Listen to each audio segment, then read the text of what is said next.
তো দুজনে 100 টাকা নিয়ে তারা বাজারের উদ্দেশ্যে রওনা দিল।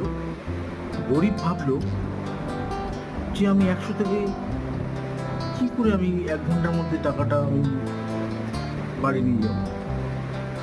সে এদিক ওদিক চিন্তা করলো, আর সেই সময় দুপুর হয়ে গেল, তার খুব জোর খিদে পেল এবং সে একটি হোটেলে ঢুকে 90 টাকার ভরপেট খেয়ে নিল।